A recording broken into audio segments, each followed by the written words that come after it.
Okay, so we have completed chapter number 4, which is motion in a plane. Okay, motion in a plane means particle is moving on a surface such that how many two coordinate axes are needed to specify its position. Okay, so we have studied here vectors, then projectile motion and uniform circular motion. Okay, so we have completed this chapter. Today we'll do few questions based on it.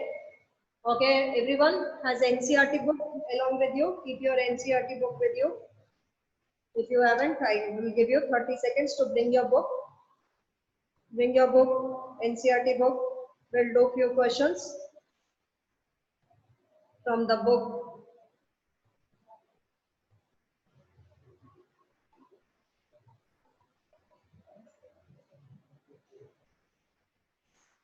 Everyone brought? Okay, here example 4.10 on page number 81. Take out 4.10. The question is, an insect is trapped in a circular groove of radius 12 centimeters.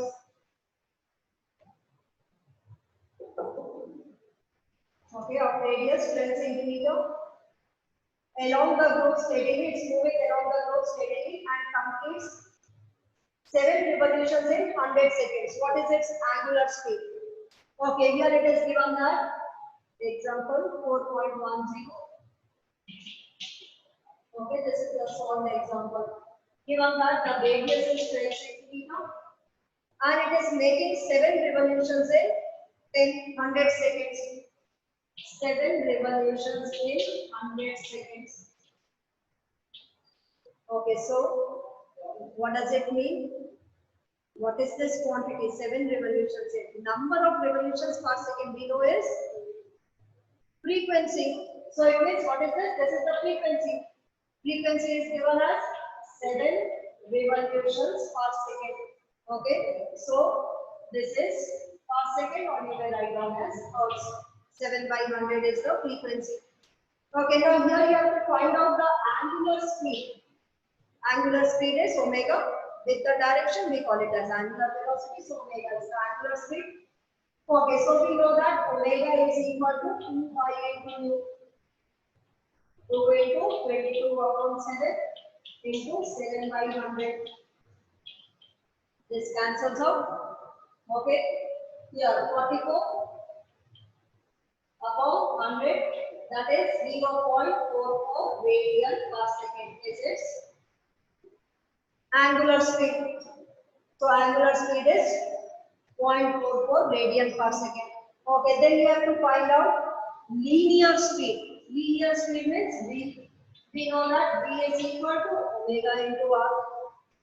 Omega we found out to be 0.44 into radius is 12 centimeters. Convert it in meters, 0.12.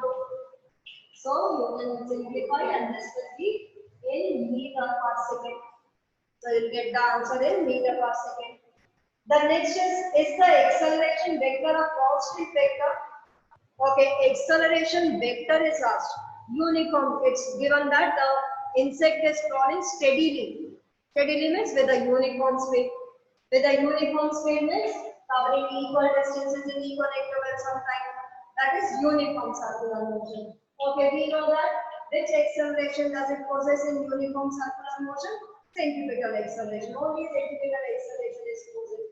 Okay, now it is asked that is the acceleration vector a constant vector? Magnitude of acceleration is omega square into r or v square upon r. Anything you can take, you will find out to be this magnitude is constant. But the direction is changing at every point. So if it is asked that acceleration, the magnitude of acceleration is constant, but the acceleration vector is not constant. Why? Because its magnitude is, its direction is changing at every point. See here, at this point, this is the direction. Direction is continuously changing. So the acceleration vector is not constant. What is the magnitude of the acceleration? Omega square into square this into radius is 12 centimeters converted in meters 0.12. So we will get the acceleration in meter per second square. Okay, now let's do few exercise questions also. We are on page number 85. State which of the following quantities are scalar or vector. Okay, now if such type of question comes, this example which we have discussed in the term 1 test, what you will do, you will keep a rough paper along with you. If it is asked that you find out the linear speed, okay, you will write only the answer, this much meter per second. No formula, no calculation, keep a rough paper along with you. Do it on the rough paper, only this answer is required, because if it is a short answer question, you have to write the answer only in one word or two words, not more than that. Okay, all this calculation, formula, everything you do it in the rough, which I am not going to see. Only the answer is required. If it is a MCQ question, anyhow, you have to take the option. Okay, but if it is like this, short answer, then you have to write down only the answer. Okay, no calculation to be shown over there. Okay, question number 1, which quantities are scalar or vector? You can do it. Question 2 and 3. Okay, you have to find out which quantities are scalar or vector. Okay, then we start with question number 4. State with reasons whether the following algebraic operations with scalar or vector physical quantities are meaningful. The first one is adding any two scalars. Any two scalars. Can you add mass with time? Mass and time both are scalar quantities. Mass and time both are scalar quantities. Can you add mass to time? Any two scalar quantities. It cannot be added. They should be of the same dimension. The time will be added to time only. Mass will be added to mass. So adding any two scalar quantities is not meaningful. The next is adding a scalar to the vector of the same dimension. Like scalar is speed, vector is velocity. Both have the same dimension. Can you add speed to velocity? No, not at all possible. Okay, again it is meaningless. It is not meaningful. Okay, they should be either, both should be vector, because you have to see the direction also when you add the vector quantities. Scalar addition, simple algebraic addition. Okay, so adding a vector to a scalar of the same dimension is also meaningless. Multiplying any vector by any scalar quantity. Can any vector be multiplied to a scalar quantity? Yes. Mass can be multiplied to acceleration. Mass is a scalar quantity, acceleration is a vector quantity. Mass can be multiplied to acceleration, and the product we get it as force. The next is multiplying any two scalars. Multiplying any two scalars, any two scalar quantities. Can you multiply? Yes, we can multiply. We know that speed is equal to distance upon time. So distance is equal to speed into time. Both are scalar quantities, we can multiply it. Or any two numbers, they are also scalars, you can multiply them. So we can multiply any two scalar quantities. The next is E part, adding any two vectors. Any two vectors of any dimension. Any two vectors it's given. No, we cannot add any two vectors. They should be of the same dimension. Velocity cannot be added to acceleration. Velocity cannot be added to force. So if they are of the same dimension, then only we can add them. Okay, then adding a component of a vector to the same vector. We have splitted the vector and then we get the two components. Like a vector, when you split up, you get two components, ax vector plus ay vector. Here ax vector plus ay vector is equal to a vector. You cannot add a vector to ax vector. The sum of the splitted components is equal to the same vector, a vector. So we cannot add. Next is question number 5. Read each statement carefully and state whether it is true or false. The magnitude of a vector is a scalar quantity. Yes, correct. The magnitude of velocity is speed. Okay, magnitude of any vector quantity is a scalar quantity. Each component of a vector is a scalar quantity. No, here when we resolve it, these two are vectors only. Each component is not a scalar quantity, they are vector quantities only. The total path length is always equal to the magnitude of the displacement vector. Total path length means distance. Distance is always equal to the magnitude of displacement. No, it is only possible when the particle is traveling in a straight line with uniform velocity. Then the magnitude of the displacement is equal to distance. Otherwise, not possible, like if the particle is moving along this path. Okay, this is the distance traveled and this will be this is 4 units, this is 3 units, so this will be 5 units. Okay, the path length is 7 and the magnitude of the displacement is 5 units, so not possible.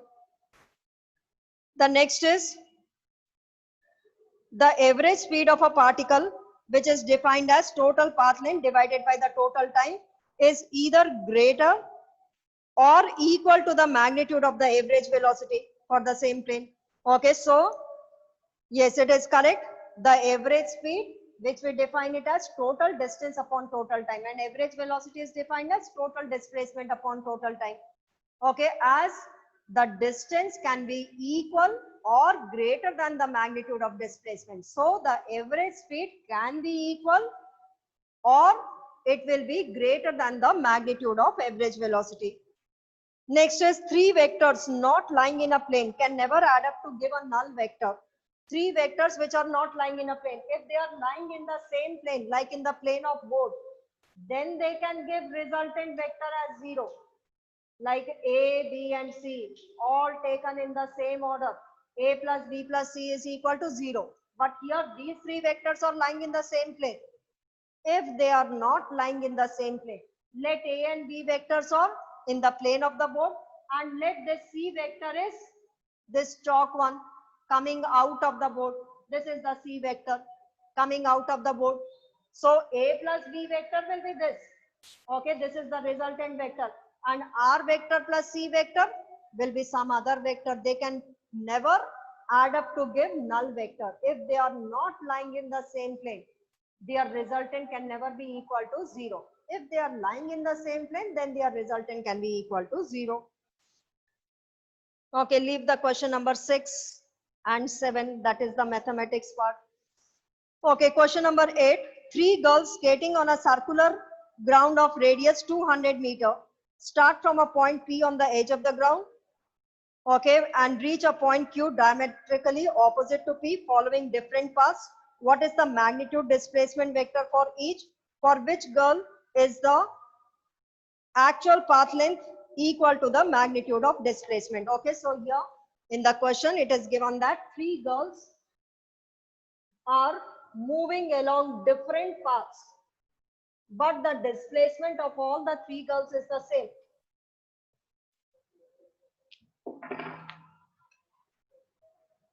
Okay, they P to Q. This is the initial position. This is the final position. A girl is moving along this path. B girl, straight line path. And C girl, taking such a long curve. This is the path of C girl. Okay, now it is asked that what is the magnitude of displacement for each? Each will having the same displacement. That is this straight line joining from P to Q. This is the magnitude of displacement for A girl also, for B also, for C also. So the magnitude of the displacement is the straight line joining P initial and final position, that is joining P and Q. So the magnitude of displacement for each girl is the same. For which girl it is equal to the actual length? For which girl that the magnitude of the displacement is equal to the distance traveled? For B girl. For B girl, this is the distance traveled and the displacement is also the same magnitude of displacement. So for B, it is the same. Question number 9. A cyclist starts from the center O of a circular track of radius 1 kilometer, reaches a point P, okay, then returns back along. So a cyclist is starting from O, reaches a point P, traveling straight line, which is 1 kilometer. then it moves along the circumference of a circle, covering only 1/4 part of the circle, reaches a point Q, and in a straight line, it comes back 1 kilometer again. Okay, now here you have to find out what is the net displacement. Starting from OP along the circular, again returns back to point O. So what is the displacement? Displacement is 0. What is the average velocity? Average velocity, the total displacement upon time. As the displacement is 0, so the average velocity is also equal to 0. What is the average speed? Average speed is the total distance upon total time taken. Okay, now what is the total distance? Upon the total time taken. It is covering this path in 10 minutes. Okay, this round path, time here given is 10 minutes. Okay, now what is the total distance? 1 kilometer. What will be this curved path? One complete circle, 2 pi r. 1/4 of it, 2 pi r upon 4, that is pi r upon 2. So this path is pi r upon 2. From here to here, 1 kilometer. So what is the total path? 1 kilometer plus pi r upon 2. R is 1 kilometer, that is pi by 2 plus 1 kilometer. So what is the total distance traveled? 1 plus 1, 2 kilometers. 1 kilometer, 1 kilometer, 2 kilometers plus pi into r. R is 1 kilometer plus pi upon 2 divided by the total time. This distance you have got in kilometers. So let us find the time in hours, so that we get the speed in hours, kilometer per hour. So time in hours will be 10 divided by 60 minutes. How to convert it in hours? Okay, you can simplify and you can get the answer. Okay, next is on an open ground, a motorist follows a track and that turns to his left by an angle of 60 degrees after every 500 meters. Starting from the given turn, specify the displacement of the motorist at the 3rd, 6th and the 8th turn, and compare the magnitude of the displacement with the total path length. Okay, here it is given that a motorist, let he is starting from point A. Let us consider a point A. He travels 500 meters in a straight line, reaches a point B, and then turns to his left by 60 degree. Okay, making an angle of 60 degree, is moving to his left. This will be the direction. Making an angle of 60 degree, it's turning to the left, again traveling 500 meters, and then turns to his left. Okay, from here, if it turns to his left, what will be? Again travels 500 meters, again turns to his left, again turns to his left, traveling. Okay, so this will be the path. After traveling every 500 meters, he is turning to his left by making an angle of 60 degrees. So this will be the shape. Okay, now here you have to find out. Okay, the displacement and the total path length in each case. The first case is 3rd turn. When he is at the 3rd turn, this is, he starts from here. Let us starting from here. 1st turn, 2nd turn, 3rd turn. 3rd turn, he reaches the point D. 3rd turn, he is at D point. Okay, what is the distance traveled? 500. 500 plus 500. Distance is 500 into 3. That is 1500 meters. What is the magnitude of displacement? Magnitude of displacement is the straight line between A and D. That is AD distance. And what is AD distance? If you have studied in maths, if this is 500 meters, this will be double than that. That is AD distance will be 1000 meters. So what is the magnitude of displacement? 1000 meters. Okay. Then the next turn is 6th turn. 1st, 2nd, 3rd, 4th, 5th, 6th. He reaches at point A. So 6th turn, He is again at point A. Magnitude of displacement is 0. Why? Initial and the final position are the same. And what is the distance covered? 500 into how many times? 6 times. Okay, 500 into 6 is 3000 meters. So the distance traveled is 3000 meters and the displacement is 0.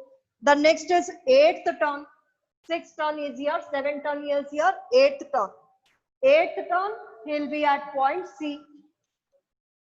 8th turn, he is at C. Distance covered 500 into 8.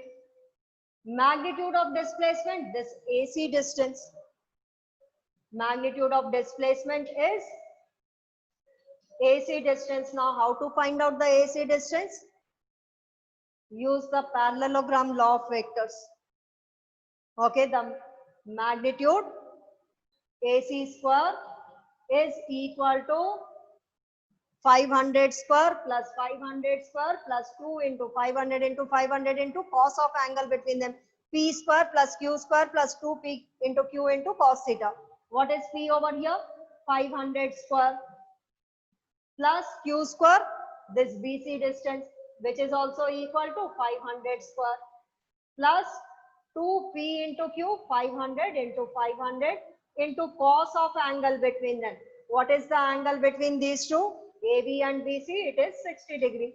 You can simplify, this is AC square, under root of it, you will get the AC distance, which is the magnitude of displacement. Okay, next is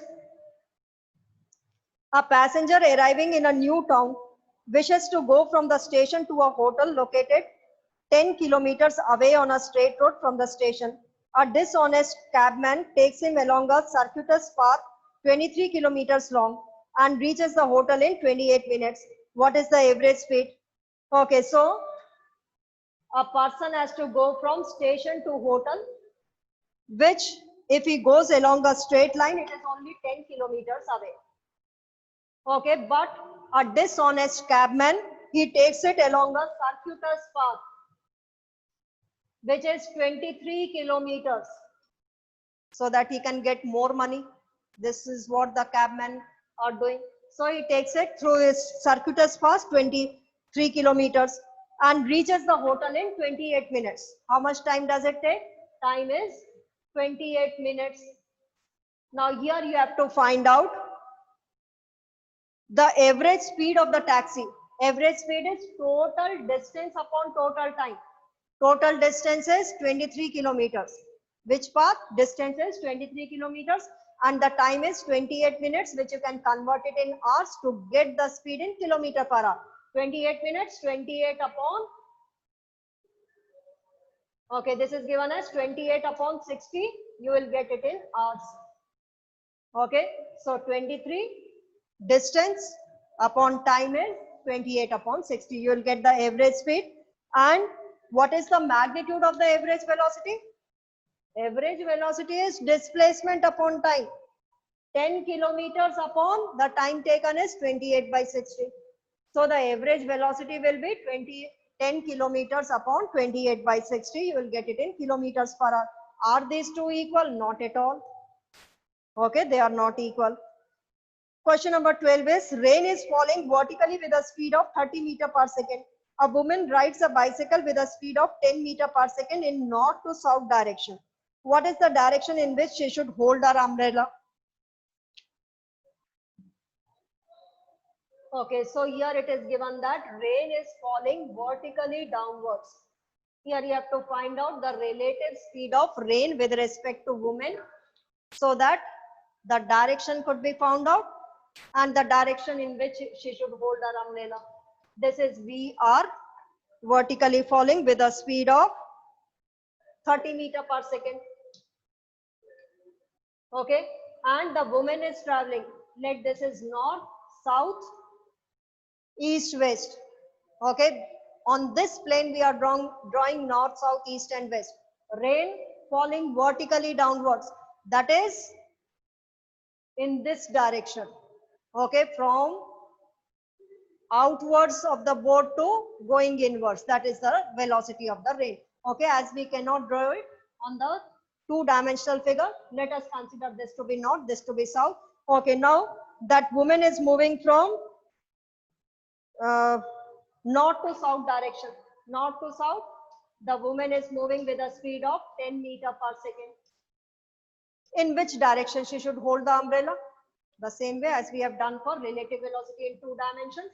This is VR minus VW. This will be minus VW. Now these two vectors are acting in along the adjacent sides of the parallelogram. So this is the resultant velocity. Okay, what will be the resultant magnitude of the resultant velocity? The rain with respect to woman. So V relative velocity of rain with respect to woman is VR square plus VW square. That is 10 square plus 30 square, 100 plus 900, 1000. Unit will be meter per second. Now direction. Okay, let this angle is theta. If we extend this line, this angle is also equal to theta. As the woman is moving in this direction, she has to hold the umbrella, making an angle theta with the vertical. So let's find out theta. Tan theta we find out for the direction. Tan theta is equal to perpendicular upon base. This is the perpendicular. VW, base is VR, which is equal to VW is 10, VR is 30, that is 1 upon 3 is the direction.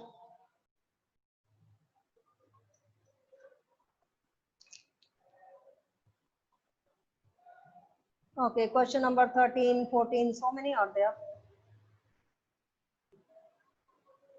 Okay, try these questions. Let's do the 17. Few questions here we'll discuss.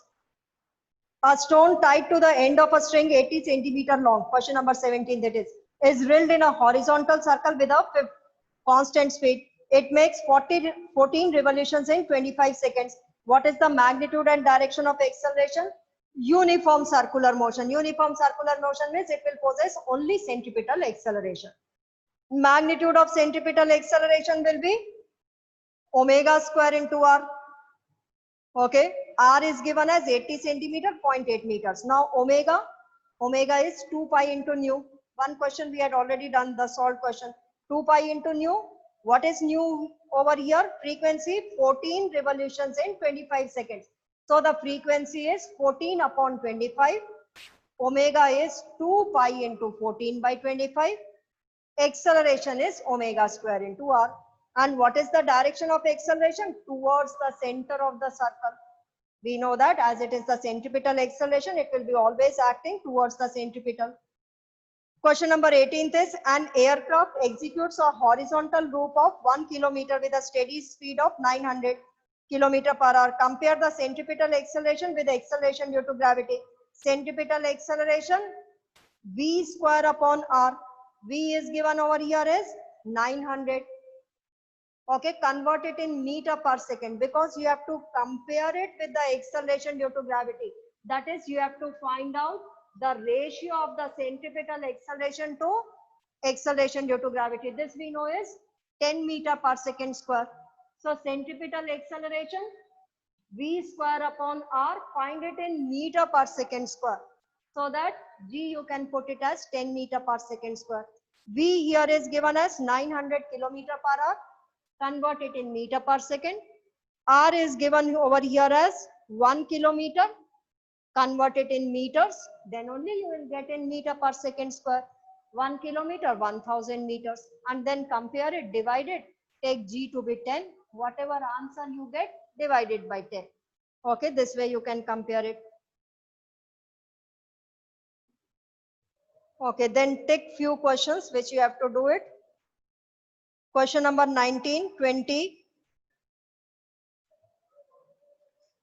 Question number 19, 20.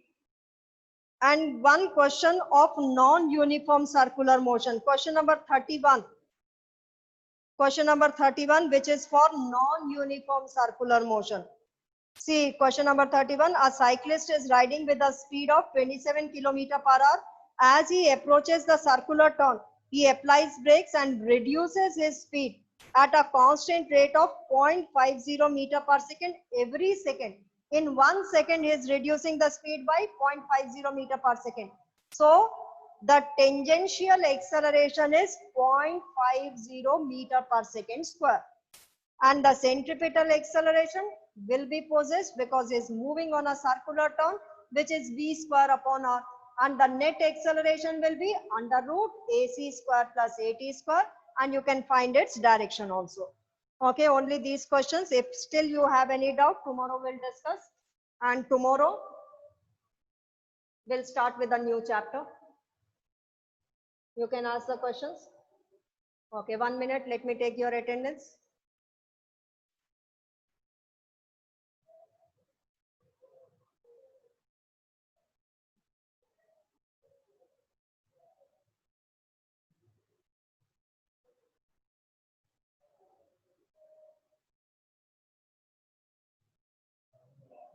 Hmm.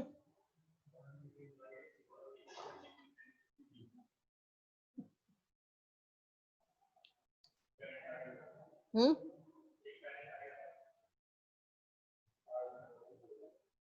Okay.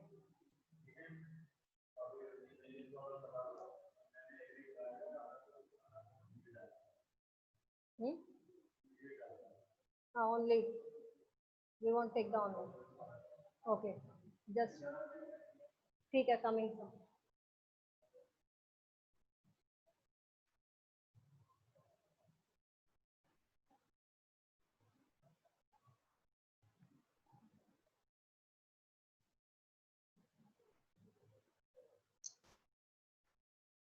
Okay, I'm ending the meeting.